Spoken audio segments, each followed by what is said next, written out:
Hello, everyone, and welcome to this final session of Incredible Minds.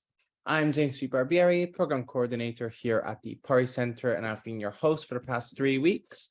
As usual, please just send me a message if you need it, if you have any issues, and I'll try and help. Just very quickly, if you can please remember to mute your microphone, but we do encourage you all to turn on your cameras. The chat is, of course, open to share your thoughts with the rest of the group. And of course, this session is recorded for archival purposes, and you should receive the link to the recording in just a couple of days. So today, we are honored to be joined by Matthew Segall, who is a transdisciplinary researcher, author, and teacher applying process philosophy across the natural and social sciences, including the study of consciousness. He is a faculty member in the Philosophy, Cosmology, and Consciousness graduate program at the California Institute of Integral Studies in San Francisco, California. He is the author of several books, including Physics of the World Soul, Whitehead's Adventure in Cosmology, that came out in 2021, and Crossing the Threshold, Etheric Imagination in the Post-Kantian Process Philosophy of Schelling and Whitehead, came out in 2023. Today, he will be talking to us about mind and life in the cosmos. Hello, Matthew. Welcome. Thanks so much, James. Wonderful to be here. Thank you, Eleanor. Thanks to the Perry Center for this wonderful series on incredible minds. Let me share my screen and we'll get rolling here. I'm going to speak for about an hour, and that'll leave us an additional hour to be in dialogue, questions, comments, and so on. I really look forward to that second hour, and I might even wrap up, after 45 minutes. We'll see. So let me share my screen here. All right. Can you all see that title slide there? We can. Right. So this talk is titled Mind and Life in the Cosmos. And I have the privilege today of going last in this series of truly wonderful talks on the incredible minds that populate our planet and perhaps our universe. And these incredible minds include the scientists who you've already heard from, as well as the organisms that they discussed. We've heard about the sentience of plants and the language of bees, the distributed intelligence of cells, and the problem-solving abilities of slime molds, just to offer a few examples. And today, in my talk, I'm going to take a step back from the findings of these special biological sciences to ask a more general philosophical question, or even a metaphysical question. My own research, as James mentioned, is transdisciplinary. And while I'm trained in philosophy, I often find myself, and I seek out dialogue with scientists. And so I've explored, for example, how we understand the nature of time, both in physics and in our experience of everyday life. I've explored the question of the origin of life with my friend, the astrobiologist Bruce Damer, trying to draw out the implications for how the stories that we tell about the origin of life and the theories that we explicate, how that influences our worldview, our sense of our own place as conscious organisms in this universe. And of course, I also think a lot about the relationship between consciousness and the brain. And when I think with scientists about these questions as a philosopher, I'm almost always thinking with the philosopher and mathematician and physicist Alfred North Whitehead. And much of the perspective that I will share with you today about the place of mind and life in the cosmos is deeply influenced by Whitehead. So this talk will serve as a bit of an introduction to his ideas if you are not familiar with him. My guiding question in this talk comes from Whitehead. He was invited in the second half of his life to Harvard University. He had been a professor of mathematics at the other Cambridge in the UK, Cambridge University, for many years, and he taught in a few different schools in London after that, mathematics, astronomy, and so on. But he came to the United States to become a philosopher, and his first course in philosophy was the one that he taught in the fall of 1924. And in that first lecture, he asked this question: what is it in the nature of things which leads there to be any science? What is it in the nature of things which leads there to be any science? That's the guiding question for my talk today.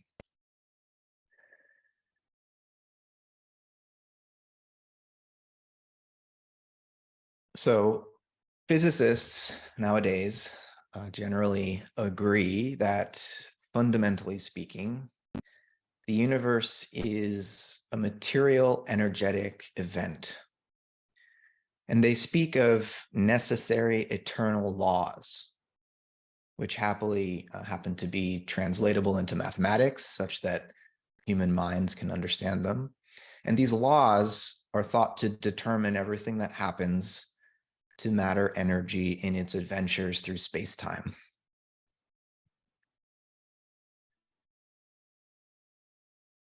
And yet, physicists have an increasingly uneasy suspicion that the necessity of these laws is a chimera. We find ourselves as intelligent observers within a spatio-temporal situation that appears to be roughly 14 billion light years into some kind of co-evolutionary energy event. And what you're looking at here is a kind of depiction of a chain of universes, rather than thinking of just one Big Bang out of which all space-time and matter energy emerged. Some cosmologists, Roger Penrose, for example, or Lee Smolin, would imagine a kind of chain of universes. And Whitehead's cosmology is very much in alignment with this kind of view. So from this perspective, the laws of physics, the laws of determining matter energy, and even the structure of space-time itself are understood to be historically emergent, right? Not eternal and necessary.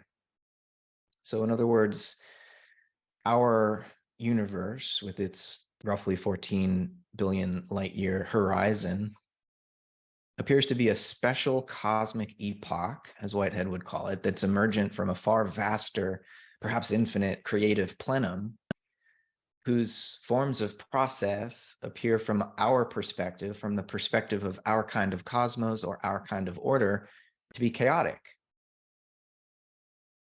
Beyond the microcosmic quantum singularity of infinite entanglement and the accelerating redshift of macrocosmic background radiation, we cannot see. That is the extent of our observable universe. These are the outer edges of the measurable cosmos and of our understanding of order. What we can say about the universe then is that it's not just we human beings who are historical beings, right? Everything in nature is historical. And my title refers to the cosmos, but really we live in a cosmogenesis. I believe Pierre Teilhard de Chardin was the first to use this term. Thomas Berry and Brian Swim picked it up and ran with it, right? We live in a cosmogenesis, not a finished cosmos.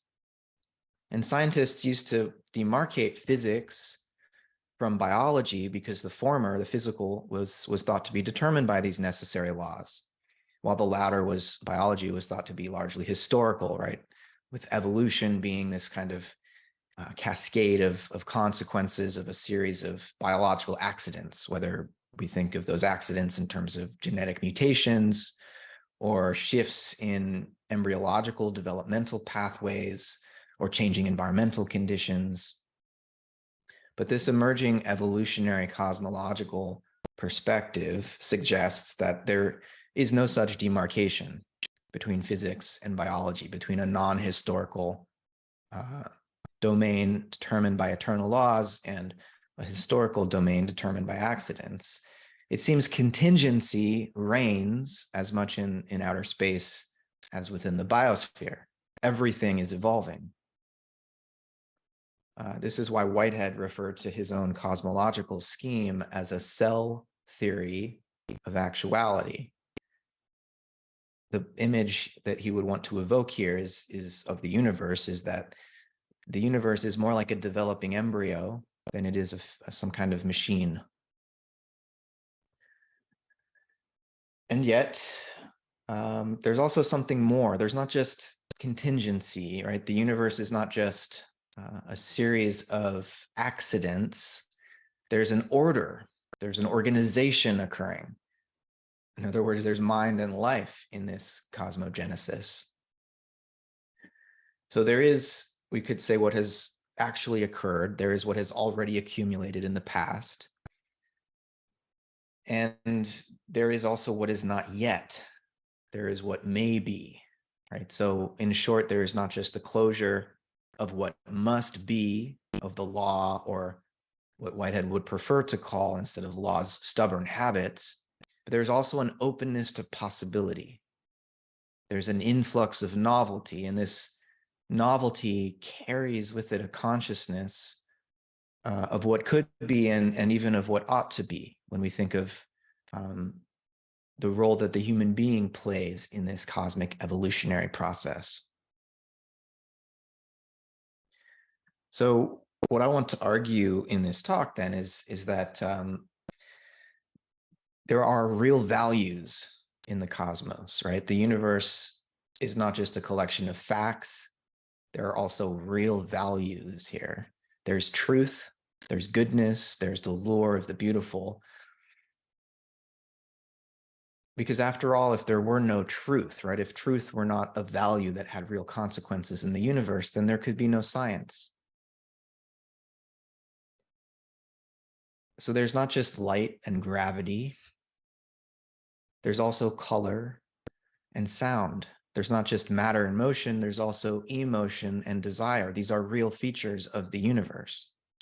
So when we seek to explain the nature of life, the universe, and everything, we have to keep in mind the need to also explain the explainer, right? So again, what is it in the nature of things which leads there to be any science? Another way of phrasing this is, what are the cosmological conditions of intelligence?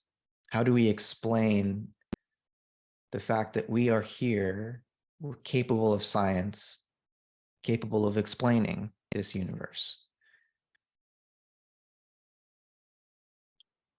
Whitehead says in his last book, written in 1938, titled Modes of Thought, he says, "The doctrine I am maintaining is that neither physical nature nor life can be understood unless we fuse them together as essential factors in the composition of really real things whose interconnections and individual characters constitute the universe."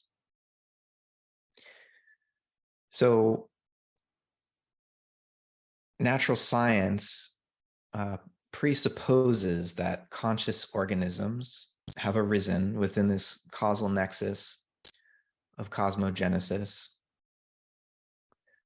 Conscious organisms capable of turning back to contemplate and even to explain their own origins. And so it's imperative, I would think, that we find a way for our scientific conceptions of physics and of biology to hang together with our common sense experience as human beings of conscious awareness and agency. Because if our awareness and our agency, our consciousness, is a total sham, right? If it can be explained away as a sort of epiphenomenal accident, and what's really going on are just these laws of physics, if our consciousness is a total sham in this sense, then so are all of our scientific theories, right? And so from this Whiteheadian cosmological perspective I'm offering here, consciousness must be understood to somehow, in Whitehead's terms, have truck with the totality of things. And the job of philosophy is then to critique where necessary or reconstruct the abstractions of the special sciences to bring them into a harmony with one another, and also to recover some concrete sense of our connection to the cosmos as a whole. And so from Whitehead's point of view, philosophy must always remain in intimate contact with the sciences, and the data that philosophy has to work with when it tries to develop this kind of coherent cosmology, which would allow us to understand ourselves as intelligent minds, as being part of this universe. Philosophy's task is to develop a scheme of categories which would apply across every level of nature, which would apply as much to physical energy as to cellular life, as to our own conscious experience. And I'm not going to go too much into the details of the categories that Whitehead comes up with, but to just list a few of them for you. He talks about concrescence, which is the kind of growing together of the various facets of the past into a newly emergent present moment of experience, which achieves some value, he would say. And this process of concrescence that he describes, of inheriting a past, experiencing a present, and then perishing to give the value achieved in that present to the future. For Whitehead, this is occurring, this process of concrescence is occurring as much at the quantum level as at the cellular level, as at the human level, right? And so he's seeking one scheme, one set of categories that applies, that unifies all scales of the universe.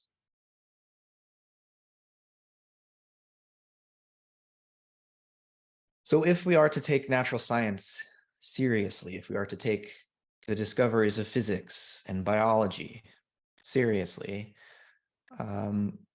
what does that tell us about the place of mind and life in the universe? I think, and this is clearly evident from what we've heard from the speakers in this series, life and mind, they don't seem to be extrinsic accidents, right? Improbably emerging at the edges of an otherwise dumb, numb, utterly purposeless universe. Life and mind would seem to be instead essential expressions of the self-organizing dynamics that are at play at every scale of cosmogenesis.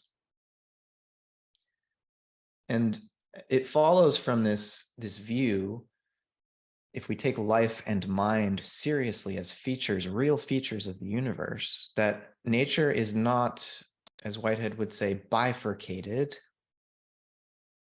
into two different domains, what we would call the primary material domain and the secondary psychical domain.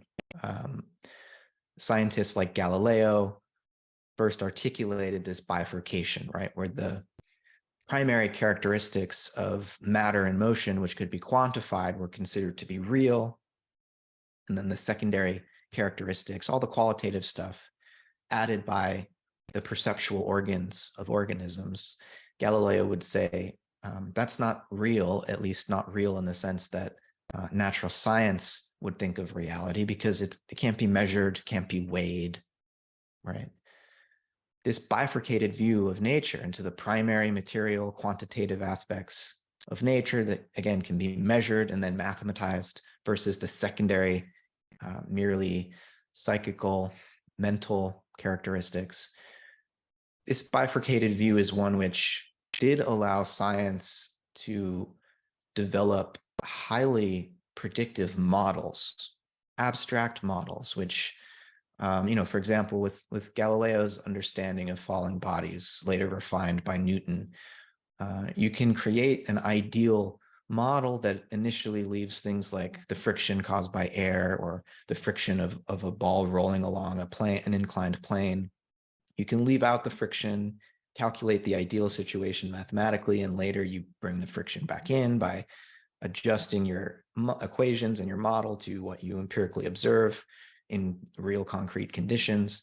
And this approach to natural science, based on this bifurcation between the quantitative and qualitative aspects of the universe, has been transformative.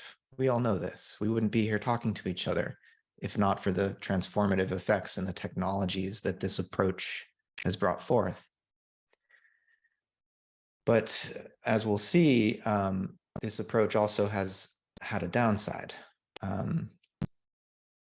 But overcoming this bifurcation would mean that the warmth and the light and the color that we experience are not subjective illusions somehow secreted by the brain, epiphenomenal to the real causal electrochemical goings on in the dark cave of the skull.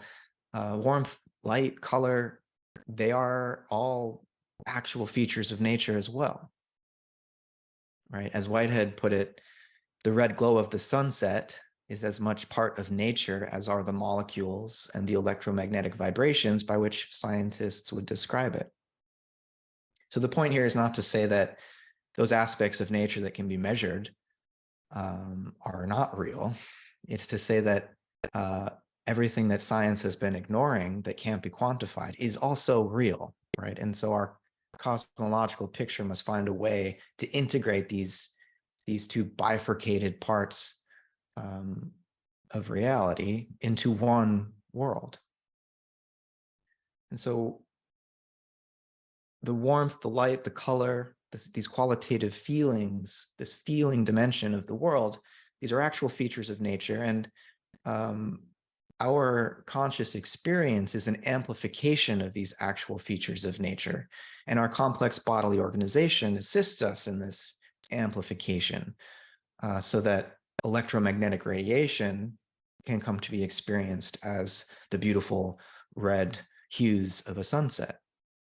And so the feeling dimension of our experience then, at its most primal level, is not unique to humans or even to animals, but in some sense, this feeling dimension is universal. There is an inner aspect to every causal relation in the universe. This would be the Whiteheadian point of view, and his term for this is prehension. Not comprehension, but just prehension. Prehension, a synonym for prehension would be feeling. And in Whitehead's cosmological scheme, prehension is this concept that he uses to understand what causality would be in nature. Causality, as prehension, is a transmission of feeling. And while in most of the natural world, these feelings are unconscious, there's still something it's like to be a photon or an electron or an atom. There is some transmission of feeling at every scale in the universe, and in plants and animals and human beings, this consciousness becomes amplified, right? Again, by our bodily organization. But the point is, there's no place in the universe that lacks feeling entirely, because causal connection as such would be an expression of feeling in this Whiteheadian view. So again, right, what is the question that's guiding all of this? What is there in the nature of things such that there should be any science? So that there is something like scientific knowledge on this planet presupposes not only that the cosmos is intelligible, right, that we can understand it, but also that the Earth process is alive and that it's capable of evolving intelligent minds. And on the one hand, this is kind of obvious, like I'm saying something quite obvious, that we are here as intelligent minds, that the universe is intelligible, we can understand it, we can gain scientific understanding of this universe that created us. But so often we background our own role as intelligent observers. And so forgive me if I'm stating the obvious here, but I think it's important to remember. And so if it's not evident yet, what I am suggesting so far is a kind of panpsychism. Whiteheadians prefer the phrase, the term pan-experientialism, because panpsychism implies a psyche present at all levels of nature, and psyche or soul might carry the connotation of sort of consciousness and a higher grade capacity than what Whitehead is saying goes all the way down. Experience for Whitehead is a more general term than consciousness. Most of our human experience from day to day is actually not conscious in the sense that Whitehead would mean it, or self-conscious. I mean, first of all, we're asleep for a third of our lives. And even when we are awake, it seems that our conscious attention is, it flickers, right? I think maybe some of you will get a sense for what I mean by how rarely we are actually conscious if I point to our experience of driving a car. It seems to me that people who are overly self-conscious when driving a car are actually not very good drivers. Because we want this sort of, we don't want necessarily a spotlight attention unless there's something, a car swerves in front of us and we need to react immediately to avoid some obstacles. But generally speaking, when we're driving, we want a more, not a spotlight consciousness, but a kind of floodlight or ambient light where that we can take in the whole. And so the point here is that we need to understand what Whitehead is suggesting here about a pan-experiential universe. We need to distinguish between consciousness and self-consciousness and some more generic form of experience, which would just be at the minimal level, inheriting the feeling of inheriting a past and anticipating a future, an immediate future. You might also call this perspective a kind of animism, which is more of an anthropological term that European anthropologists used to use to refer to, primitive, so-called primitive tribal societies that didn't realize that nature was really just a machine.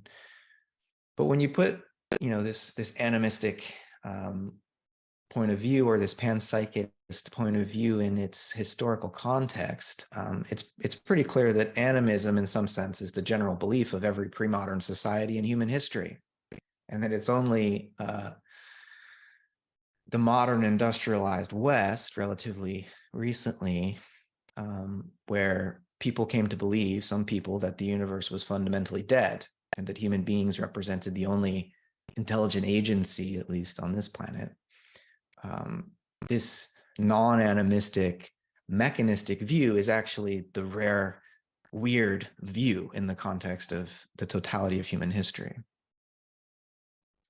And before the scientific revolution and the birth of this mechanistic world picture in Europe in the 17th century, again, pre-modern people on all continents presupposed that life was the rule in the universe, right?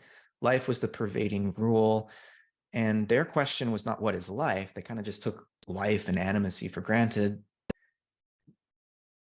For these primal peoples and ancient peoples, the question was, what is death?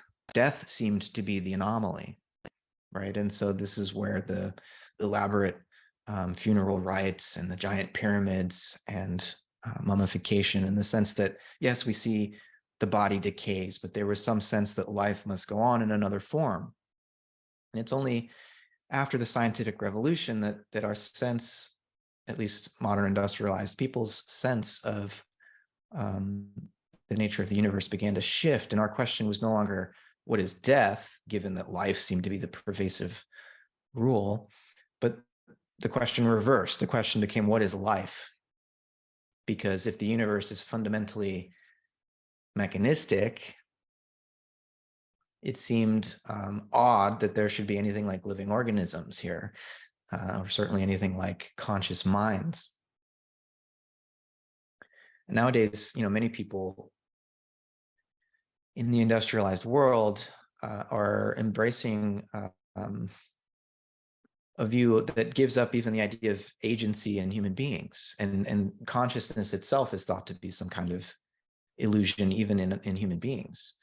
And there's a deep contradiction, I think you'll have seen by now, in this mechanistic worldview, because human beings are capable of scientific knowledge, right?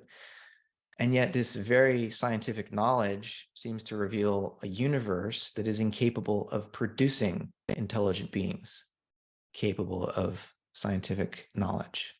It's a bit of performative self-contradiction here.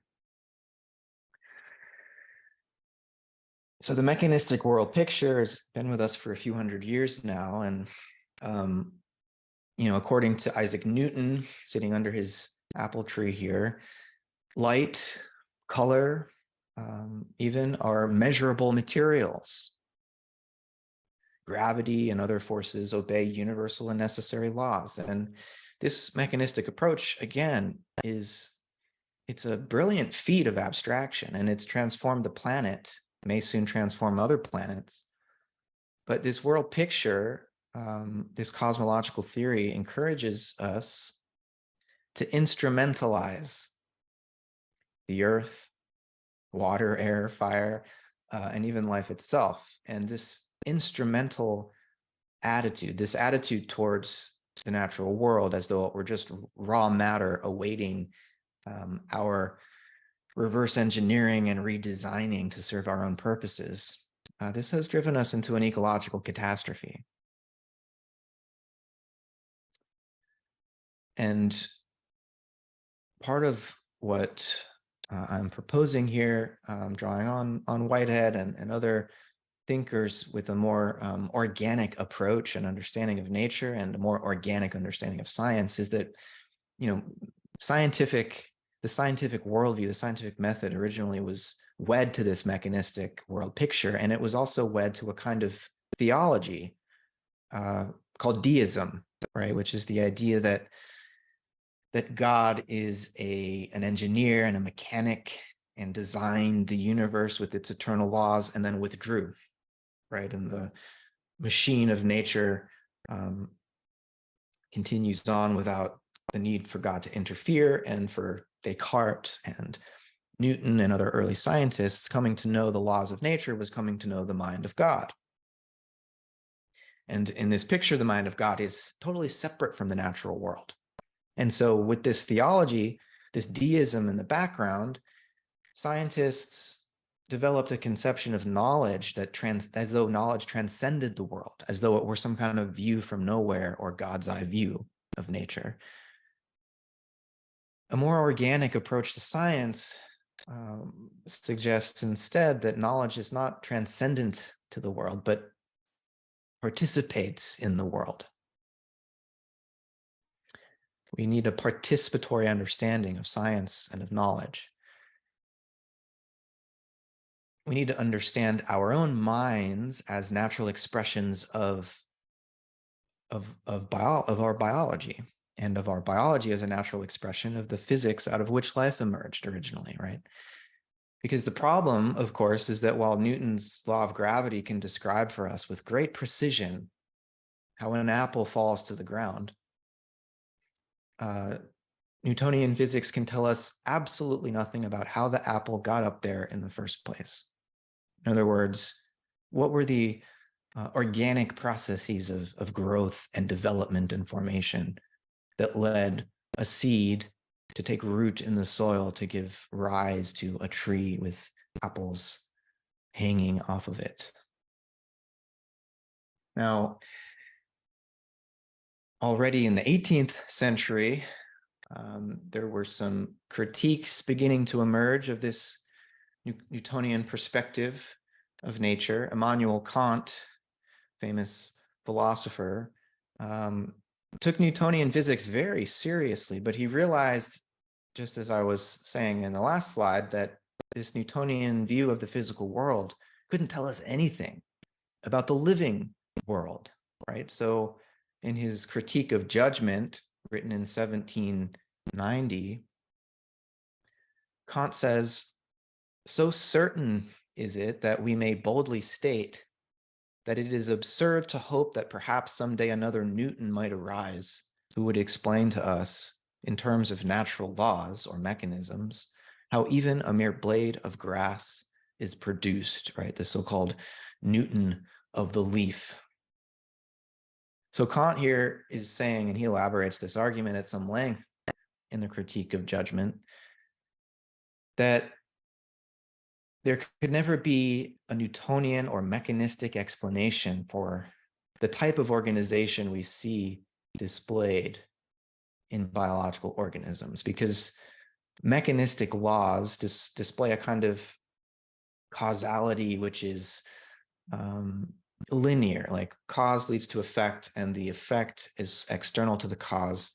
Whereas in organisms, rather than being able to understand how they work by reduction to their parts, in an organism, there's a kind of circular causality at play. There's what Kant called self-organization. He was the first to use this phrase, self-organization. And living matter exhibits this self-organizing formative power, wherein wholes seem to precede and shape their parts, and wherein parts produce themselves and one another for the sake of the whole. So there's a kind of whole to part causality displayed in the organic world. There's a kind of purposiveness and spontaneity exhibited in living organisms, and Kant realized that none of this could be explained in a mechanistic way. But because Kant, again, he took Newtonian science, mathematical physics, and so on very seriously. He was a mathematical physicist himself. But he didn't think it could explain the biological world to us. And so if natural science needed to take the mathematical form that it had in Newtonian physics, Kant did not think that biology could become a science in the sense that mathematical physics had. So with this Kantian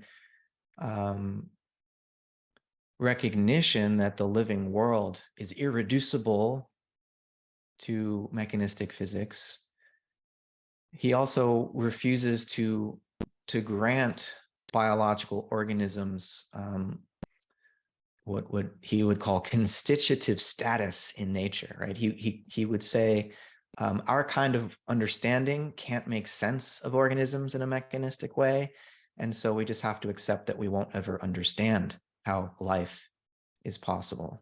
So he leaves us, despite the thoroughness of his critique of the application of mechanism to biology, he leaves us, Kant leaves us with this kind of gap between physics and life, rather unsatisfying in my view. And I think nowadays, of course, we would all want biology to be a legitimate science.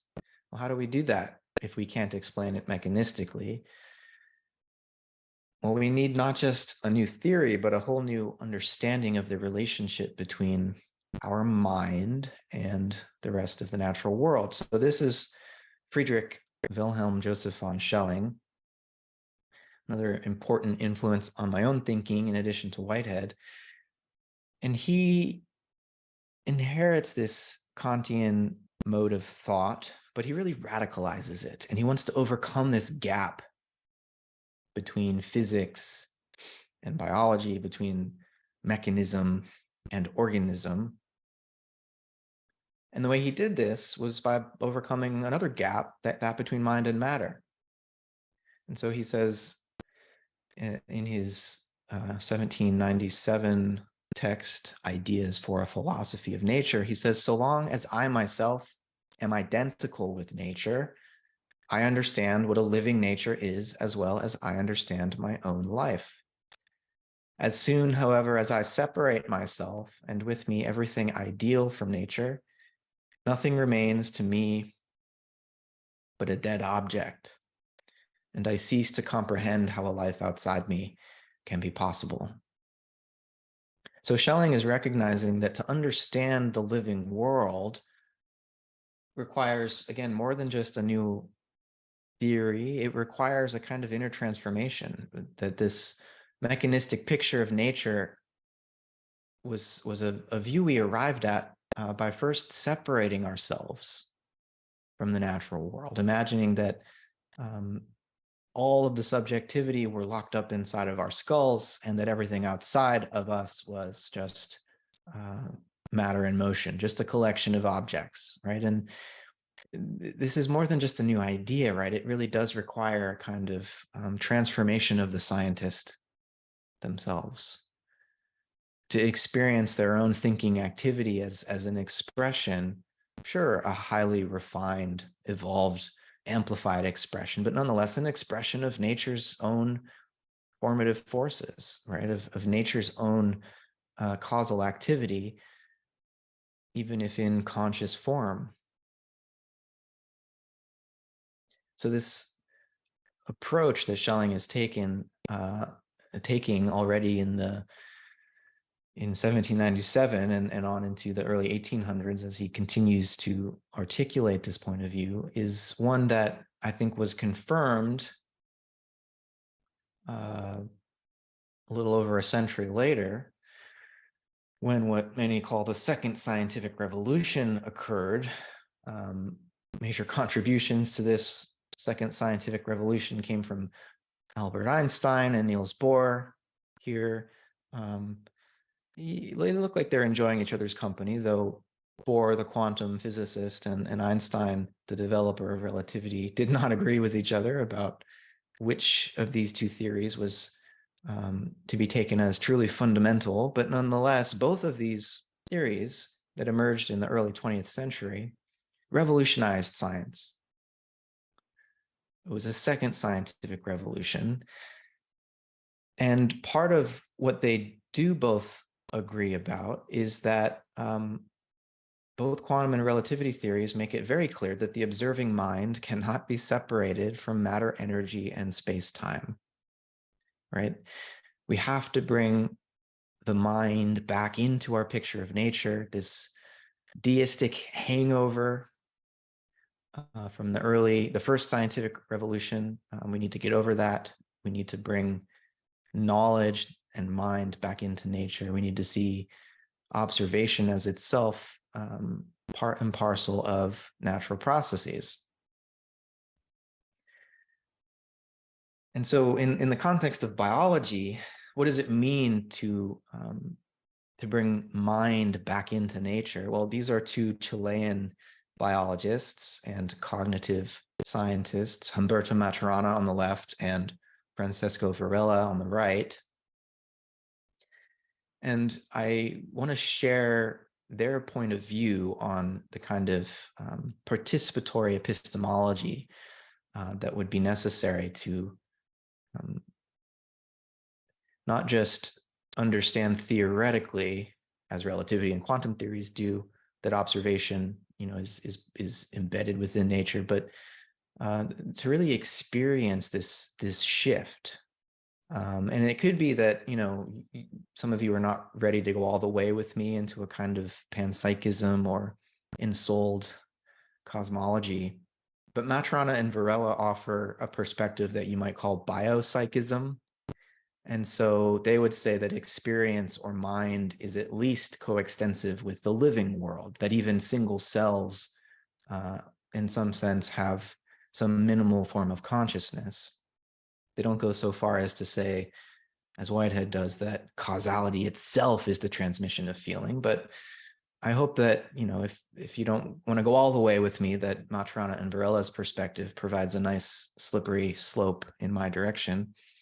And they point out here in this quote, which I'll read in a sec, that love, this emotion that is so cherished by all of our spiritual traditions, and that we all feel as a source of tremendous meaning, that it's actually a biological process. Emotion is physiologically primal. It's not a subjective or secondary add-on, that it's core to our biological nature. So they say To dismiss love as the biologic basis of social life, as also the ethical implications of love, would be to turn our back on a history as living beings that is more than 3.5 billion years old. We may resist the notion of love in a scientific reflection because we fear for the objectivity of our rational approach. Yet such fear is unfounded. Love is a biological dynamic with deep roots. It is an emotion that defines, in the organism, a dynamic structural pattern, a stepping stone to interactions that may lead to the operational coherencies of social life. So they're saying that love is a primal emotion, and that for organisms to coordinate with one another, that we're not just machines that sort of passively adapt by natural selection to pre-given environments, that there is an interior life brought forth in the organization of even a single living cell that allows it to resonate interior to interior with other cells, and that even at that single cellular level, they think, as biologists, that we're justified in referring to this as a kind of love, a kind of sympathy, organic sympathy, that, again, is amplified in animals and the higher mammals and human beings, to the point that, again, religions are founded on this emotion. And this view of the role of love in the biological world, and the role of it has implications also in our theory of knowledge, in our epistemology, because as Maturana and Varela were always reminding us, they've both passed away at this point. Again, this might sound obvious, but it's often forgotten. We are part of what we are trying to know. And so rather than just a physics and a biology and a cosmology, we kind of need to develop what I would call an endophysics, or an endobiology, an endocosmology, a study of these domains that does not neglect the fact that we are embedded within what we are trying to study, and we are indeed an expression of what we are trying to study. And in that sort of a endophysical or endobiological or cosmological context, I think an epistemology of love becomes essential to the scientific method. Scientists must be in love with truth, with accuracy, with precision. Indeed, to fully know the phenomena that they observe, I think scientists must be in love with them. Only then can they know them. Because love allows us to transcend this sense of a dualism, this sense of a separation.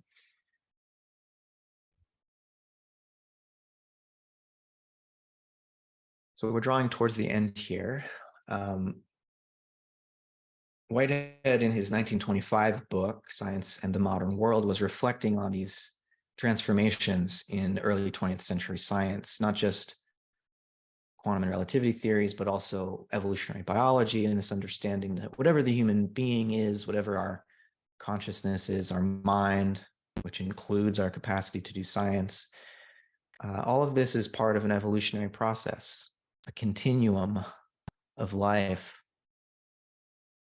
And he writes at this point that the appeal to mechanism on behalf of biology was, in its origin, an appeal to the well-attested, self-consistent physical concepts as expressing the basis of all natural phenomena, right? And so when Newtonian physics was still a pretty solid foundation for science, which it was through most of the 19th century, though there were a few anomalies already, biology felt really required.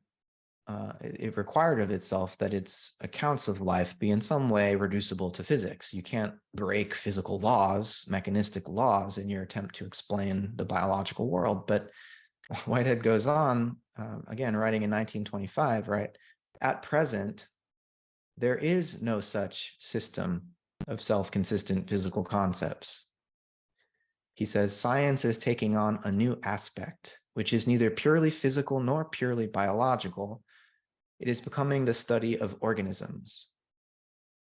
Biology is the study of the larger organisms, whereas physics is the study of the smaller organisms, right? And so when we ask, what is there in the nature of things that leads there to be any science, we are led, I've tried to argue, to this kind of organic picture.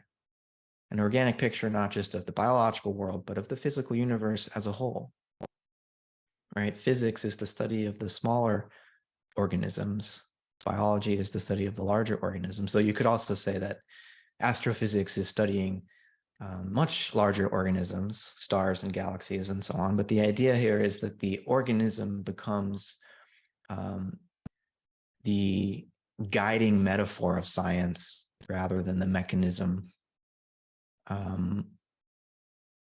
Which, if you think about it, the mechanistic metaphor is quite a bit more anthropocentric than the organic metaphor, because it's human beings, after all, that build machines.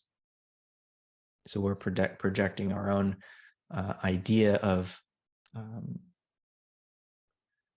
machine onto the natural world, when it seems to me, and we'll see if you agree when I end here, it seems to me that the organic metaphor would be the more natural one. I want to leave you with a final slide, because all of the thinkers I've discussed so far are men. I don't want to give the impression that women haven't contributed much to this new organic point of view. So a few further resources, if you're interested in seeing how this Whiteheadian organic cosmology has been developed. These three philosophers and scientists can help you deepen into this perspective. On the top, there's Catherine Keller. She's a feminist process theologian who develops a Whiteheadian cosmological view in dialogue with the world's religions. To the right is Donna Haraway. She's a biologist and a philosopher of science. That's her dog, Cayenne. Donna Haraway likes to think with other species, non-human species, companion species, she calls them, whether that's her dog or even she wants to legitimize this idea in science that when a biologist is looking through the microscope at cellular mitosis, that we can feel a kind of empathic resonance with these other life forms, that we really can, she thinks, commune with them. And she would want this kind of communion with other living beings to be taken seriously in science, not just as a fantasy projection, but that, again, as Matrana and Varela were suggesting, to see that love is a primal biological phenomenon. And then on the bottom, this is Isabel Stengers, initially a chemist. She worked with the Nobel Prize winner Ilya Prigogine, and then became a philosopher, writing a number of really important books on Whitehead, in fact. And so all three of them, if you are interested to see how these ideas are being carried forward today, I highly recommend their work to you. With that, I will stop sharing my screen and look forward to your comments and questions. Well, thank you so much, Matthew, for your presentation and bringing the philosophical aspect of what we've been talking about into the conversation. So thank you very much. Yes, let's open it up. We've got just over an hour for comments, questions, or discussion. As usual, you can use the raise your hand function at the bottom of your screen under reactions, or write your question in the chat. Or if I spot you, you can physically raise your hand. Beth, would you like to come in? Yes, and I just really loved what you said. I'm going to watch your presentation over and over again. That just really excited me. But I want to ask you a question. I want to bring in David Bohm, who's certainly I consider him one of the patron saints of PARI. But I want to tell you a story that David Bohm tells about himself, because it seems to me it brings in a lot of what you've said today, and I just want to have you react to it.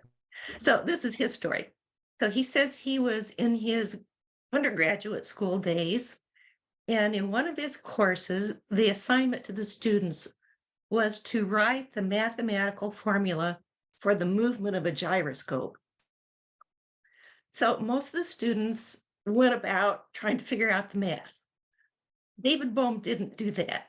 What he did was he went off by himself, and he said he spun himself first in one direction, and then he spun himself in another direction, and he kept experimenting until he had the feeling within his body that he thought was the same feeling experience. It was the dynamic movement of the gyroscope. And then he went and wrote the mathematical formula for the feeling that he had. And he was correct.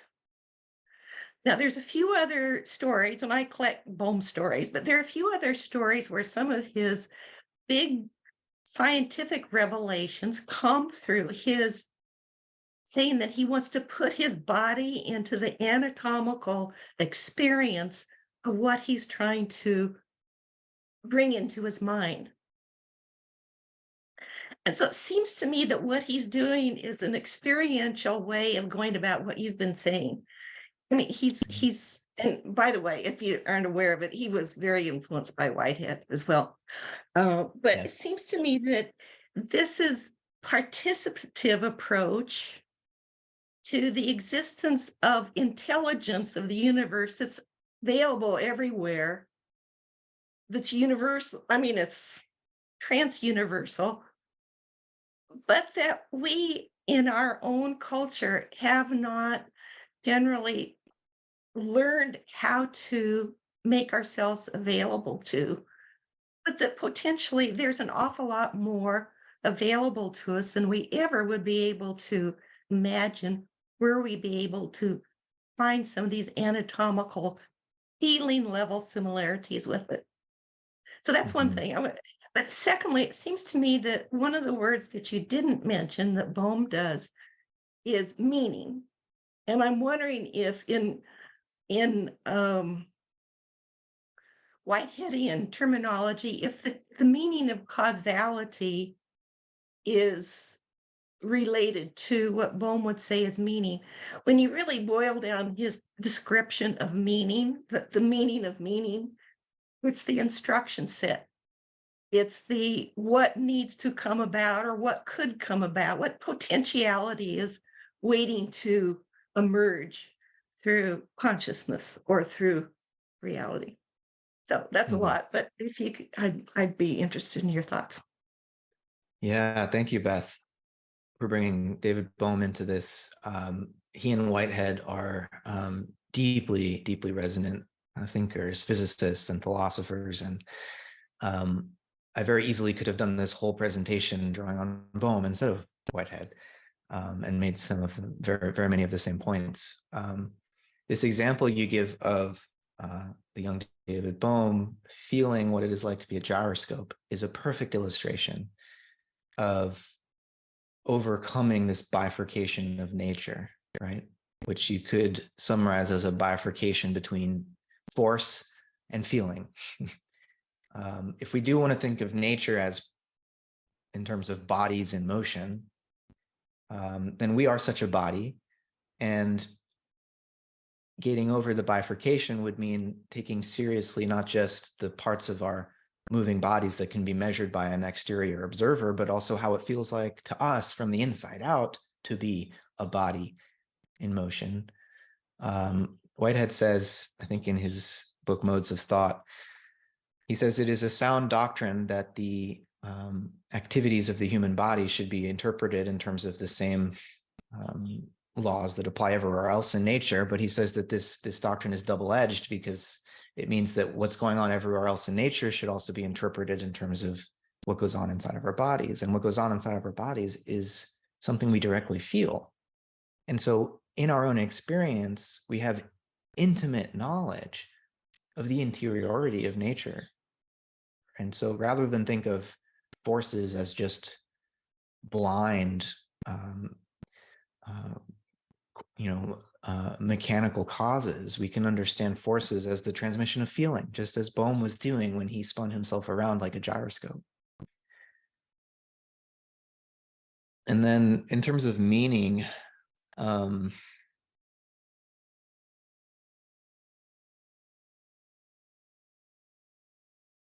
meaning is, I think, another way of thinking about what it means to say that experience pervades the natural world, that there's not just a collection of facts out there, that facts, the achievement of a factual state of affairs is also,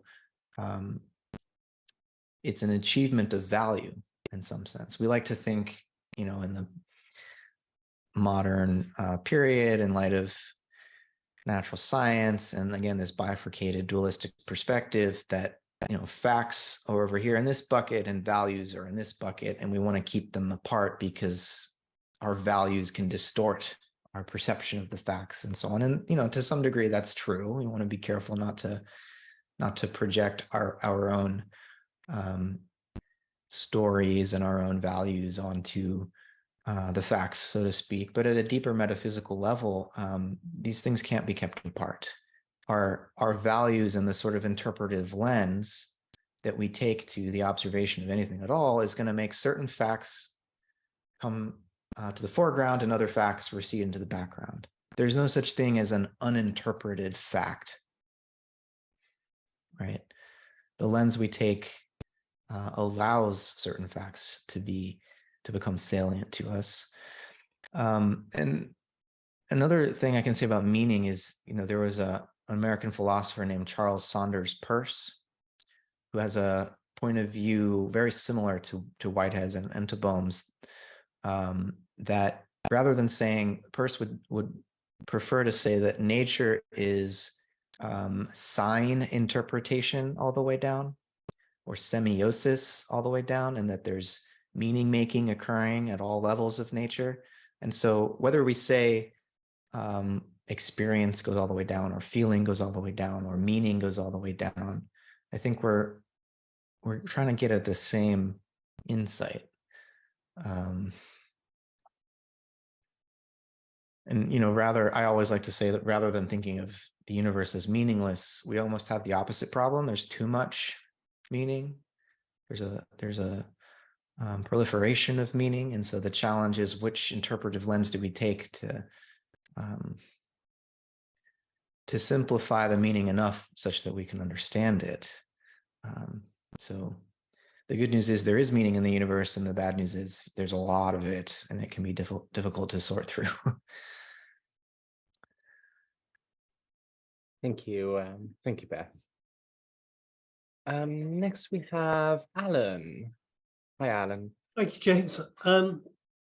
Thank you, Matthew. That was a fascinating presentation, and Beth's helped me enormously by making me realize what my question is, but which is, how are you going to react to what I'm about to say? But can I first ask, have you heard of Wolfgang Smith? Yes, I have. I've read a couple of his books, and we were, the two of us were in dialogue a month or two ago, actually, about his newest book. So yes, I'm familiar with him. Oh, well, that's brilliant, because my question really was, how do you react to his thinking? Maybe I should just say what my understanding is, and then you can correct me. But sure, because quite a bit, I think, is in common with what you've been saying. I mean, his view of physics being all about measurement, and in fact, all of science being about measurement, and what can't be measured is automatically excluded from science. So he has this, he's a Platonist, as well as his background. He has degrees in mathematics. He was a professor of mathematics, degrees in philosophy and physics. And I think one of his, potential insights was his response to the measurement problem of quantum physics. And his response to that is to introduce something he terms vertical causation.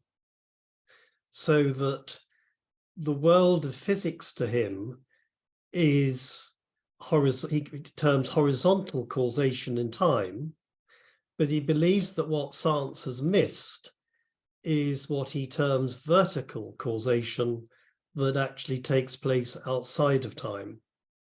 And then he has this view of creation as having these levels. And in fact, his views certainly agree with Plato, and I know he regards himself as a Platonist, but I'm slightly more familiar with Vedic Indian philosophy, which has three worlds: the physical world, which I think is what he would term the corporeal world, the subtle world, the world of the mind, and above that, the causal world. And in his sort of picture, he has the world of quantum mechanics below what he calls the corporeal world. And interestingly, of course, he says, well, the world of quantum physics, he almost describes it as nothing or almost nothing, because in a sense, before measurement takes place, I mean, nothing is a good word for it. And in terms of the corporeal world, he regards that as being a world of time and space. The subtle world, which he calls the intermediate plane, just has time but no space. And then what he calls, I think, the eternal, or what I might call the causal world, has neither time nor space. And so in this sort of picture, we have a sort of vertical causation that brings about our world, where I think he would say the grass really is green. It is our world of qualities. And even, I believe, how he explains how perception works has to involve these other realms. And then the world of the scientist, he regards as just basically missing out a lot of the bigger picture, because it is constrained by this level. It's constrained by only considering measurement and horizontal causation in time, as opposed to this vertical causation. And so his big invitation to science is that there are all these realms that the scientists should start exploring. And he considers, I believe, people, particularly in ancient times, because they were more adept at using their own bodies, their own systems as scientific instruments, were able to explore these other realms. So if you could comment on that, that'd be brilliant, because I've just come across him. Thank you. Yeah, thanks, Alan. There's so much here to unpack, and I'll first say there are a lot of points of convergence between Wolfgang Smith's view and Whitehead's view, but there are also some really important differences. I'll start with the similarities. So Whitehead would agree that space-time is not this pre-given container out there that events occur within.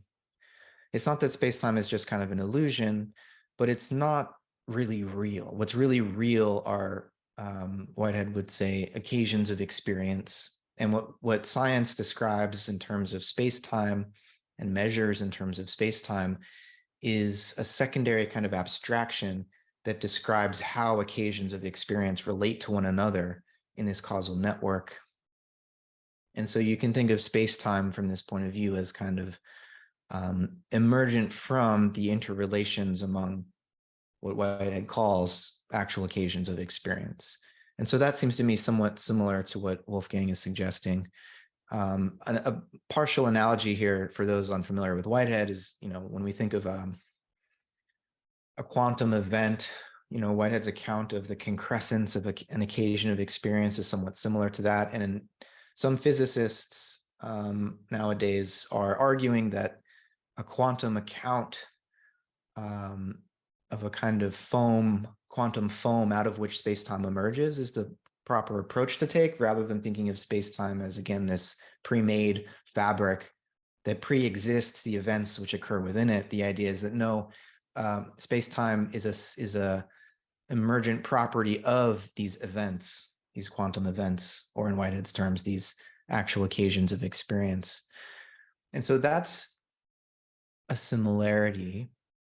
Whitehead is also a Platonist, but his Platonism is somewhat reformed, shall we say, but so reformed, in fact, that it's almost flipped upside down.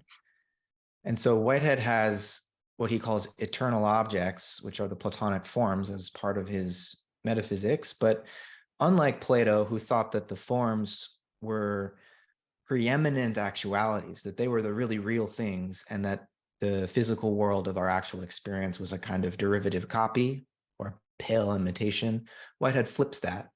He says, no, the world of actual experience has preeminent reality and value, but it draws upon this realm of forms. And for Whitehead, the forms become, he prefers to think of them as possibilities or potentials that are themselves deficient in actuality, but that the world of actual experience needs to draw upon this realm of possibilities in order to have any definite character.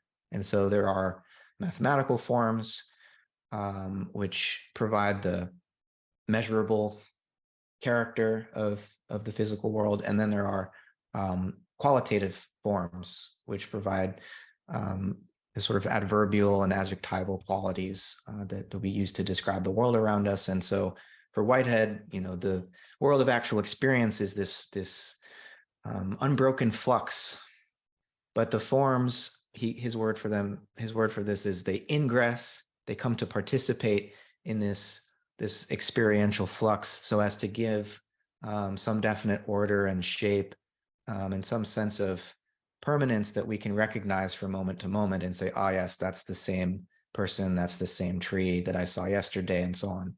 But it is an inverted kind of Platonism. He's definitely not, Whitehead's not a nominalist in the sense that he doesn't think form is real. He's a realist in this old medieval distinction between nominalism and realism. But it seems to me that Wolfgang is the original kind of Platonist, and he does think that the sort of aveternal realm, or the realm of eternal forms, is what's really real, and that the corporeal realm of space and time is kind of illusory, and that the idea is to ascend to the reality of the realm of forms. That's not Whitehead's view. And part of what follows from this perspective is Wolfgang really vehemently rejects any doctrine of evolution, whether biological or cosmological. Whitehead is thoroughly evolutionary, not Darwinian. Whitehead has many criticisms of the Darwinian view of what would account for biological evolution. I mean, he grants that speciation occurs in part as a result of this mechanism of natural selection that Darwin describes, but Whitehead does not think that that's a sufficient account for either the diversity of species or for life itself, certainly. From Whitehead's point of view, if mere survival were enough to account for the complexification of life, then matter would have done much better for itself to remain as rocks, because rocks last for billions of years, whereas evolution seems to be in the business of producing more and more complex organisms with less and less survival power, that they're more and more fragile. So you need something else to explain what's going on there from Whitehead's point of view. But nonetheless, he's an evolutionary thinker. He thinks of the universe, all of the structure, including the structure of space and time and the structure of material bodies and organizational forms that emerge. These are all historically emergent. And that he doesn't think we can understand anything about the universe without some kind of evolutionary perspective. And so on that point, Whitehead and Wolfgang Smith diverge quite radically. And this is an issue that came up in our conversation. we could get into the theological differences here too, but I think that would require probably a much longer conversation. But yeah, that's some similarities and some differences. Yeah. Thank you. Could I just ask, what is your view of evolution between those two perspectives? How would you consider it?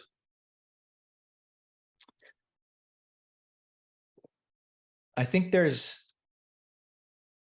I wouldn't want to deny that there is something eternal. But I think of eternity as William Blake said, eternity is in love with the productions of time. Right. And I tend to be one who wants to think in terms of polarities rather than dualities. And so if the eternal is truly infinite, it does not exclude the finite and the temporal. It includes them.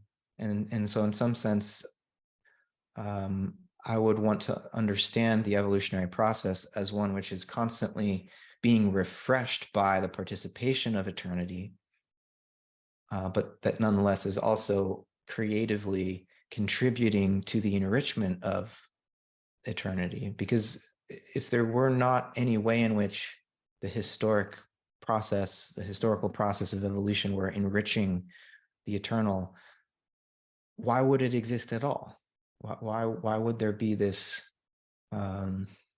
this process of evolution at all if the eternal were satisfied already, right? And so I wouldn't want to deny the reality of this eternal dimension but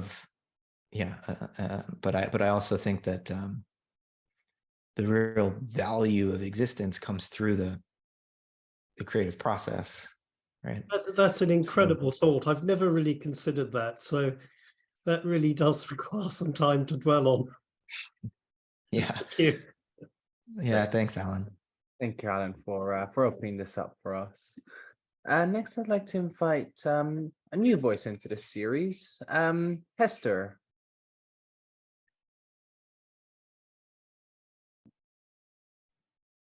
Hi there.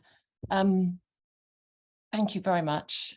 You've got a great way of carving the things you're saying, if that makes sense. So there's something very somatic and tangible whilst you speak about complex matters. So it's just a joy to experience that. Thank you. So I hope my question will make sense. And it's interesting. It might link to what you've just said, or have links. So I'm thinking of this issue of non-identity with life, or potential cultural habits that might block or get in the way of innate natural amplifications that humans, I'll talk about us, have, whether it be through emotion or connection to the non-human on an abstract level, not just because I'm looking at a creature with eyes and a mouth. And then I'm thinking about where we are, at least in the West, in terms of digital society and synthetic life and AI. And none of those things I see as bad in their own right. We could look at them as quite exquisite complications of a human collaboration with evolutionary process. But, and Bohm would talk about the fact that we've become fragmented and have isolated ourselves, not permanently, but through culture, through language, through a self-world image. We've become self-consumed within our own forms of reality and our own modes of understanding. We can't escape having them, but if we become subsumed in them, then we're not actually in a reciprocal relationship of enriching. So that's my sort of soup. And the thing I'm trying to pull out of that is, you said, and I really liked what you said about, a scientist or a mathematician has to be in love with truth, or in love with measurement. It makes a lot of sense. And it made me think, it's like, at least in the West, we've fallen out of love with existence, and we didn't even realize we might have fallen out of love with existence. So we might care after our own ego-based powers and continuance, but existence, whether it be mine or of the cosmos or any other element. And I'm just really interested what you might say in relationship to that. I don't mean to be negative. And we know through the work that Parry does and that we're all involved in, and for me, I would say art and philosophy, that there's a lot of labor of love in being here, but we don't very rarely talk about existence per se. And I don't mean to say we need to understand what that is, but just as you were speaking and with those concerns in the back of my mind, it did make me think about, well, humans seem to be capable of a labor of being in love or falling in love with existence, but it seems to become potentially aberrated, or we ignore that. And is there anything in there that makes sense? And what would you say to that? Yeah, I love that soup that you've just concocted for us.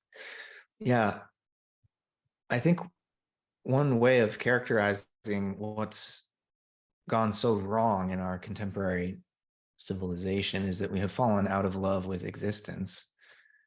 And some people call this the meaning crisis. It is a deep existential rift that makes us feel alienated and separated from the universe, from the earth, from each other, from ourselves. And I think it really, you really, I think, put our focus on it, on precisely the core of the issue. We've fallen out of love with existence, and that begins to that leads to the unraveling of the whole web of life. And I think the human being is, right, this kind of amplification of cosmological powers, you could say. And we are quite powerful. Our capacity for precise measurement and mathematical modeling and the technological inventions that this leads to, it's made us a geological force, right? We're living in the Anthropocene and causing a mass extinction and altering the very climate of the planet. And for a species as powerful as us to not be in love with existence is profoundly dangerous, right? But there's also a sense of the potential here, and the hope is that our moral evolution could catch up with our technological and scientific understanding. And it may be that I often think, and this is not a comment that I make in a flippant way, it's makes me quite terrified, but I do wonder if it might not need to get worse before it gets better, in the sense that we fully recognize the folly of our rush toward mastery, technological mastery of something which we don't actually understand, because to really understand it, we would need to be in love with the world around us, right? But if we can bring together that epistemology of love with this technological and scientific capacity that we have refined to quite a high degree, then that future excites me, right? Because as you're saying, it's not AI and synthetic biology. These things are not intrinsically wrong or unnatural or bad or what have you. But if we don't approach them with a proper sense of responsibility and and a sense of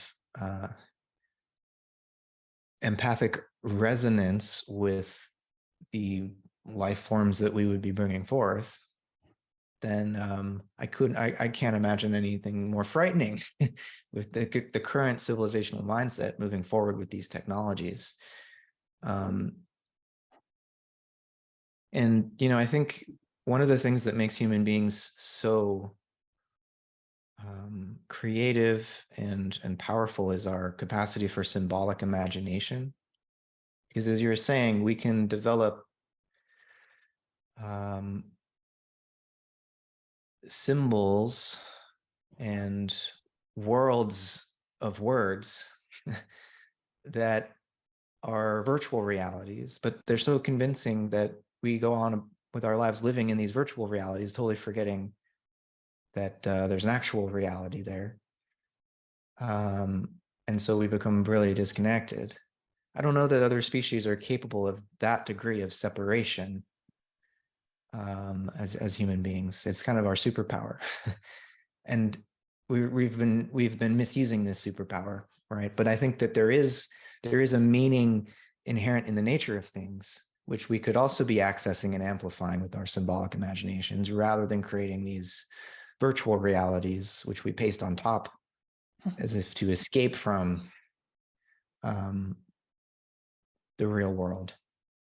And so again, I think it's frightening to look at the trajectory we're on, but it's also, I think, recognizing these capacities that we have and the potentials that we have. I mean, there is some hope that we could cultivate these powers. But I think love is right at the center of it. Absolutely. And strangely, I mean, yes, I'm really taken by what you say.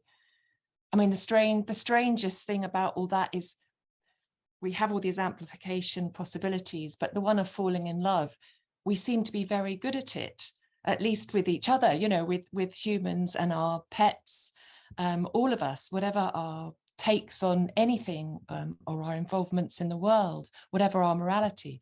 So we're hardwired. I mean, I think, we could say everything's hardwired in that sense, not sentimentally speaking, but so that's what makes it both hopeful, as you say, but also so strange to me, because it's so forceful in us. It's out of all the innate possibilities of entwined forces in the universe that are also in us, I would say that's one of the biggest. And, whether you're in love with someone or not, you still have all of that going on. So, yeah, it's so strange. And I use the word strange in terms of stimulating as well. I don't mean it necessarily in a derogatory way. Yeah. Mm. Well, thank you so much. Yeah. Yeah. Thanks for your question, Hester. Thank you, Hester. Next, I'd like to go to a question in the chat that asks, deism seems alive and well throughout modern science, in the notion of laws of nature that scientists seem to implicitly subscribe to. I hope you would agree with me, saying him, that the laws of nature are nothing but fallible human generalizations from our own qualitative experience. What do you suppose it will take to undermine the law's view? What is it in our cultural ethos that keeps reinforcing this way of presuppositional thinking? Mm-hmm. Yeah, great question. It's interesting. Anthropologists, right, used to talk about animism as these primitive societies projecting their understanding of human social relations onto nature, as if modern European scientists know better. But if you look at physics, there are so many examples of the same sort of thing. Laws of nature is a good one. We're projecting human social construct onto nature. Energy is sometimes defined as the ability to do work, labor, like as another sort of sociological concept projected onto the natural world. And so rather than thinking of this as something that modern science has grown out of, it's more just a natural human proclivity to use concepts that we're used to in our relations with each other as human beings, and to use those to understand the natural world. And to some extent, I think that makes sense. What else could we possibly do? But when it comes to this sense of laws of nature as these eternal, necessary, and universal principles that could never be broken, I think the good news is science itself is beginning to overcome this point of view. Yes, laws are statistical generalizations. That's how they're understood for the most part in physics nowadays, and certainly in biology. To the extent that there are laws in biology, they're of course statistical regularities. They're not these imposed eternal necessary dictates. But I don't know to what extent this shift in the practice of science has really filtered down into our worldview and our kind of cultural understanding, because we still do think our common sense, you know, if you've gone through a Western educational system, your common sense is to sort of think of the natural world as, yeah, it's basically lawful and mechanistic. You have to be exposed to these rather special thinkers that many of you have brought up and that I've been discussing to have a sense for how maybe this mechanistic picture isn't quite accurate, even on scientific terms. But for over a century now, it's been scientifically inadequate to think of the universe as a kind of machine, but all of our models of the universe are still rather mechanistic. And so it's easy to forget and to slide between a description of a model that we're really enamored with and its laws, and the way in which actually the natural world that we observe doesn't quite fit with the model, and there's all these anomalies. So we have to be very careful, even when we have all this evidence from science that nature is not exactly perfectly lawful in the old Newtonian sense. It's very easy to commit what Whitehead calls the fallacy of misplaced concreteness. And often popularizers of science will describe the models that they've developed without mentioning the fact that this model is an ideal abstraction from the reality, and that they as scientists know very well that there are exceptions and anomalies. But and it's not only, Whitehead and Charles Saunders Peirce, who were over a century ago saying that nature's laws are more like habits. A new book was just published. Stephen Hawking and Thomas Herzog, who was his colleague towards the end of his life, which is apparently an account of how, at the end of his life, Hawking came to accept a view more like this. And there are other physicists like Lee Smolin who think of laws in this way too, as more like habits, or statistical, having more to do with statistical probabilities than with absolute determinism, right? And so science of its own accord is moving in this direction. And I do think that there's lots of work for philosophers and artists and writers, to storytellers, right, to help our worldview, our religious perspectives, our theologies catch up with this shift that science is bringing about of its own accord. So, yeah, good question. If I could clarify my question a little bit as a comment. Part of this is recognizing that, as you say, the habits of what's going on in nature are partially based on individual systems that have these habits as if they were conscious entities. There's something intrinsic in an electron that makes it behave the way it does. It's not just obeying a law, but there's something Mhm. about the way an electron is that makes it want to do what it does, so to speak. Not to project desires onto an electron, but there's something intrinsic in the electron beyond what it's reacting to. So the laws of nature that govern electron behavior wouldn't be what they were if electrons weren't what they are. Mhm. It's another way of saying it, I guess. So it Yeah, leads no, into a kind of absolutely. panpsychism. Yeah.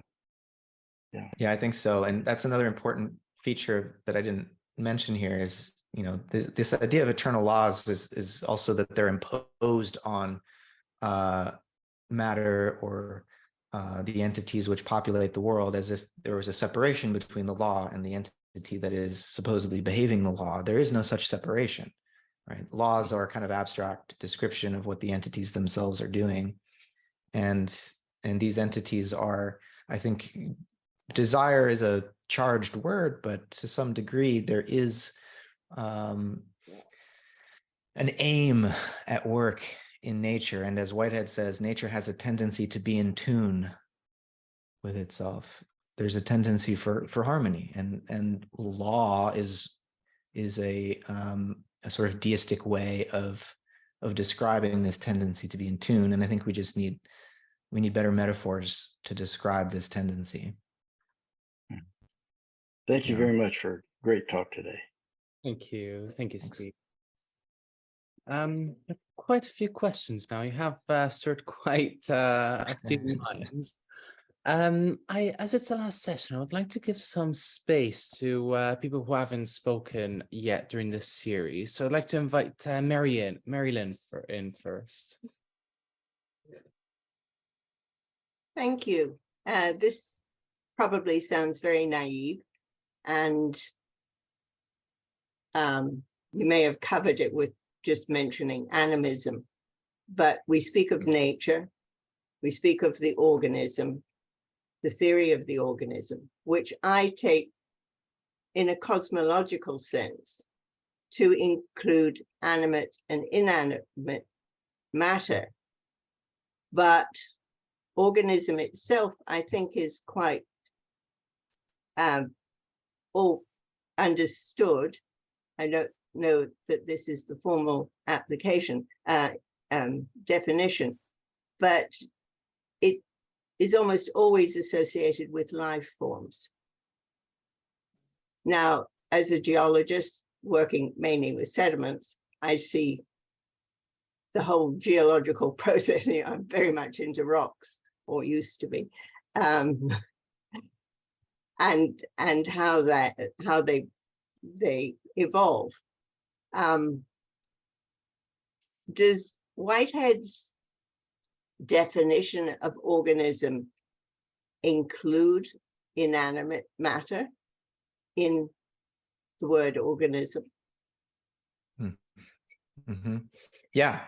And, an example of what that looks like, I think, would be to make reference to the Gaia hypothesis and the sense of the Earth itself as the kind of archetype of organism.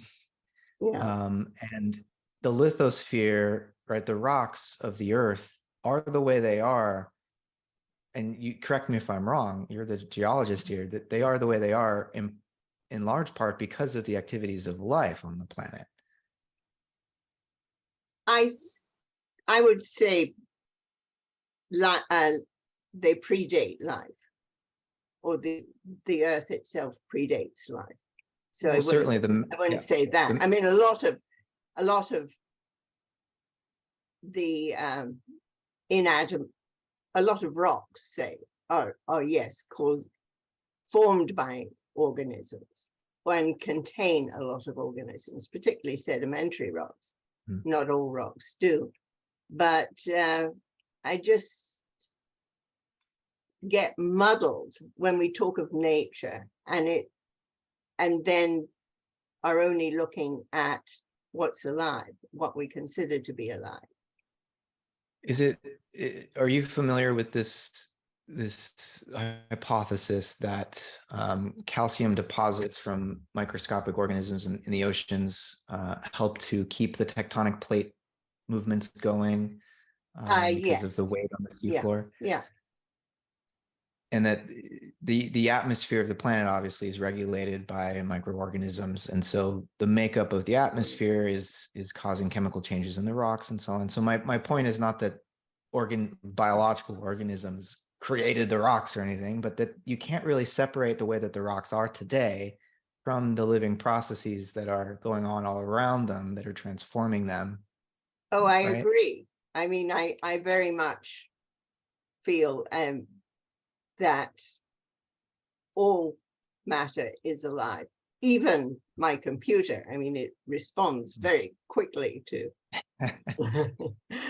But in a more general sense, organism in this view could be generalized to mean just anything that is a self-organizing system. Okay. Right. And so yes, there atomic, I'm absolutely in agreement. Yeah. Great. So a hydrogen atom is a self-organizing energy event. Right. It's a vibratory pattern that maintains itself. A star is a self-organizing system. A galaxy is a self-organized, right? So you need to be able to generalize beyond just the idea of a biological organism to really get the meaning here that we're talking about self-organization ultimately. That's pretty much what I wanted to hear. Great. But thank you. Thank you so much, Mary Lynn. Next we have Jacqueline. Good to see you again. Hi, thank you for having me.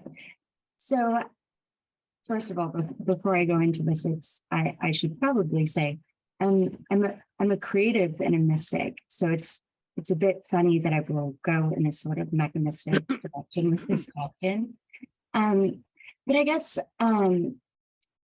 when looking at sort of the future of science and our apprehension of things, right?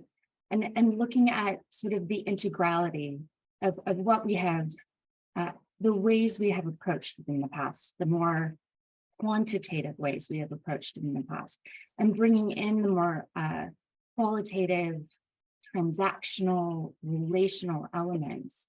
I guess what I struggle with a little bit is how do we bring what we had before, the highly quantitative aspects, the measurement aspects that really brought us to where we are, right? How do we bring that into the picture with the more life cycle oriented through time, the transactional relational element of things without losing the piece, right, of the measurement aspect of things, right? The quantitative aspect of things. And even to some degree, I would almost argue the mechanistic model, but not the mechanism of the past, but the highly complex mechanistic models of the future, right? Of hyperautomation and, highly complex type of almost an AI type of apprehension of the world that is no longer linear or binary, right? But bringing into account, I suppose, a measurement of the relation of things, as well as how they change through time. I'm not sure if I'm putting that together in a way that's cohesive, but I'm curious how you see the future of science changing as we come into new technologies that are capable of evaluating things in a much more complex manner than what we were capable of before. I know I find hyperautomation and AI to be quite fascinating in terms of their predictive behavioral analysis, right? And I could see how that could actually be quite helpful to science, and potentially a way that we could integrate some of those qualitative aspects of what we had before, but bringing into account the relational aspect of things, the changing nature of what we are apprehending. I guess I'm trying to find the bridge between the two, right? The integrated way forward, where we don't lose what we had in the past, but we also aren't stuck in it as well. Yeah, thanks, Jacqueline. Really, really important point you're making there. And I hope I didn't give the impression that the quantitative approach needs to be rejected. It's more that it needs to be contextualized, right? And so as you're saying, yes, I would hope that the future of science can integrate the quantitative with the qualitative. And one possible future trajectory is that, as these AI technologies get better and better, than us even at this quantitative side of science, that might free us up to really cultivate the qualitative side. Because I don't know that the AIs, the computational approaches, will ever be able to do the qualitative side of things. Maybe I'm wrong about that. You want to add something there? Yeah, I mean, I don't work very heavily in tech, but from what I understand of hyperautomation and AI, yeah, I agree with you, and it's capable of doing incredible things when incorporating the wisdom of the human analysis, right? But yeah, I guess I was just kind of curious about how you see the future moving forward now that we have tools that are capable of doing these more complex analyses that can bring into account things like life cycle changes through time, and bring into account our human apprehension of transactional relationships on a very complex level, right? In ways that we wouldn't have been capable of measuring just with our human brains. It's too many complex dynamics, but that we're able to then take these things that we see from the outside and bring them into very complex models to analyze them potentially in a way that would, I suppose what gives me hope is that it would potentially bring in more complex ways of apprehending things so that we could then, as humans, act with greater wisdom within nature and the world as a whole, no longer seeing things quite so simplistic and linear. Yeah, I mean, my sense is, there are certain biologists like Robert Rosen is one I would recommend, who looked at the sort of self-organizing and self-producing dynamics at play in living organisms, and said that for technical reasons, which he elaborates, this sort of organization displayed even in a single living cell, the simplest bacterium we can find, is not Turing machine simulable, which is to say that it's not something a computer could model because of the recursivity and the self-reference and all of these things that organisms are capable of. And so what I would imagine in the future is that these computer technologies will become, and maybe they already are in some ways, they definitely already are, far advanced in terms of intellect, in terms of calculation, in terms of considering huge data samples and finding patterns in the data. But that what the computers won't be able to do is what we might call intuition, what we might call imagination, and that perhaps what will begin to transpire as these technologies advance is that human beings will become more aware of the ways in which our minds, our consciousness is different, right? And we'll begin to value more these other ways of knowing, because the machines will take care of the quantitative aspect of things for us, right?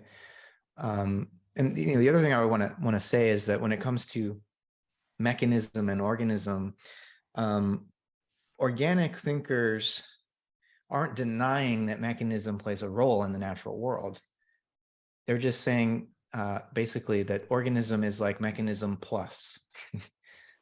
Mechanistic thinkers typically would reject anything like organism as something else that can't be described mechanistically. Organic thinkers are not doing that. They're saying, yes, of course, if my tendons and ligaments and muscles weren't connected to my bones so as to afford a kind of mechanical movement, I couldn't do what I do as an organism, but that there's something more going on here, right? And so in some ways, the organic view of the universe is inclusive of the mechanistic. It just goes further. So I wouldn't want to deny the role that mechanistic models can play, right? Yeah, and I think you make a great point. I certainly don't see AI as running the show, but I guess I was just curious how you see things moving forward in terms of the analysis of things, I suppose. Thank you. Thank you. Next, I can see Anna has her hand up. Hello, hi Matthew. Thank you for a lovely talk. I wanted to come back to this question of falling out of love with existence, because my heart actually went out to Hester there in that moment. And it's almost like a depression when you fall out of love with existence. And there's an incredulity really about the meaning of that, the meaning of our life. And you know, when we look at meaning, it's we have to look at what is ours and what is not ours, and what belongs to somebody else.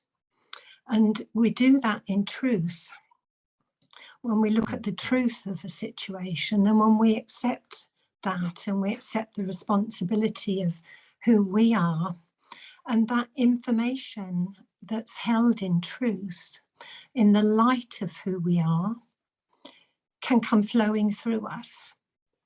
And that's a deepening process of love within us, and going deeper and deeper into a more unconditional love, so we can see what's ours and the blessing of that, and the blessing of the gift of somebody who perhaps has hurt us, because we know that's a place not to go to within ourselves.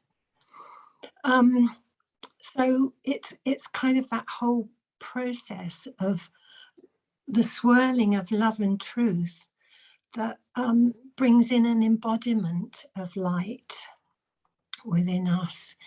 But there's an aspect here that we haven't talked about, and that's will. And, you know, when we love a human being, another human being, it's natural. And that will is in alignment with the goodness that we innately are. But it's so incomprehensible that this world doesn't operate like that. And I think the world the planet is going through its historic healing. And I agree that it might get worse before it gets better in that healing process. That accelerated chaos may turn, hopefully, into a new order. But I think when we look at will, in that inner process within ourselves, it's a deepening process of having a human will that we surrender to a spiritual will and onwards throughout the universe. And those aspects of will take us through the consciousness, the membranous consciousnesses, the hierarchical consciousnesses of the universe that share information. That flow gives back to us, and we can shut it down. So we have to kind of really define within ourselves what we accept, what is good, and what we deny access to. And we don't often talk about that in meditation, for instance, but it's really important that we can hold that space to define truth, to define love, and to hold correct will, which allows the goodness of the divine to flow through. And that gives hope. That's where it's at. And that's how we can define the truth in the world, because there's so much misinformation out there. And we have to find our way through it and bless everything when we've taken that responsibility for ourselves. And that unconditional space of unconditional love is not invasive. All information can flow to you because it's not an invasive space, unconditional love. So it's like a chalice that holds the space for the divine, for the hierarchical consciousnesses, whichever way you want to put it, to flow through us, well, in us and through us to another, out into the world. Manifesting that goodness, manifesting that light. And I think if we lie, it's an occult frequency. So it's about not lying, it's about holding the truth, it's about holding the love. That's all I really want to say. Thank you for a lovely talk.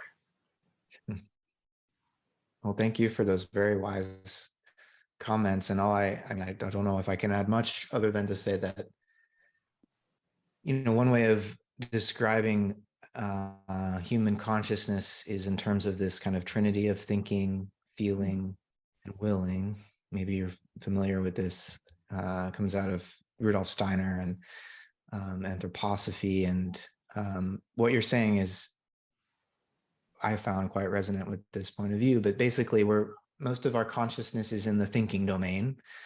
We're a little bit more conscious of the feeling domain and the perceptual, but willing tends to be very unconscious in us. We inherit instincts, we have these habitual patterns of behavior, and to become more conscious of our willing is sort of a major evolutionary task right now. Yeah, do you know, I do understand what you're saying.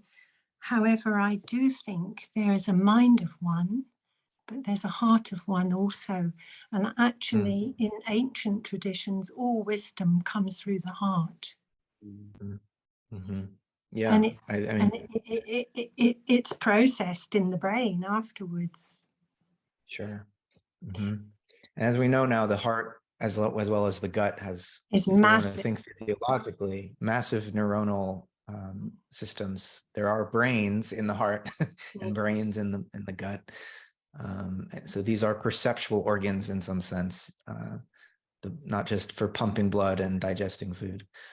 Yeah. So my call is really about becoming more conscious about will and where we place ourselves. And I think that's vital for the future. I agree. Yeah. Thank you. Thank you. Thank you, Anna, for a beautiful comment. So we are now on the top of the hour. I'd like to apologize for those who still have hands up or questions in the chat that we weren't able to get to, but I guess it was wonderful to hear all these new voices that we haven't heard during this session. So thank you for those who came in, and apologies for those who couldn't. Matthew, coming back to you, is there anything you would like to leave us to conclude this session and, of course, the series? Well, I just want to thank everyone for their wonderful comments and questions. Really, really enjoyed this second hour with all of you. And for those who didn't get a chance to ask their questions or who want to follow up on anything, I put my email in the chat down there. So please do reach out. I saw some of these really interesting questions in the chat that I would love to talk to you about, but we don't have time today. So yeah, really, this was such a wonderful time. Thank you for your attention and for your contributions. Great. Well, thank you so much, Matthew, for your presentation, and of course for sharing your emails to give everyone the opportunity to ask their questions. Yeah, so thank you everyone for all of those who attended this session, multiple sessions, or all the series all together. We've had a great 3 weeks together. I'd like to extend my thanks to all the speakers that we've had, Paco Calvo, Loris Chitka, Audrey Dusantor, Michael Levin, Julia Mossbridge, and of course you, Matthew, for this great way to conclude this session. Also like to extend my thanks to those who have been behind the scenes. I would like to thank Chiara, who's been sending out all the links and answering emails. Eleanor, of course, who has been the mechanism behind all these series, and of course Alex, who has sort of chaired and put together this event. Finally, before you go, just would like to remind you of 2 upcoming sessions that are coming, both free events, part of the Future Human series. On the 23rd of May, we will have Graham Hancock in conversation with Alex Gomez-Marin. And on the 24th, we will have Dr. Merlin Sheldrake as well, speaking to Alex. So I hope you can make it then. It will be available on YouTube if you can't make the live event. But until then, if you'd like to contact us, you can visit our website for more upcoming events. Email at eleanor@paricenter.com. And yes, thank you again, everyone. Thank you again, Matthew, and we'll see you again soon here at the Pari Center. Bye-bye. Thanks, James. Thanks, everyone.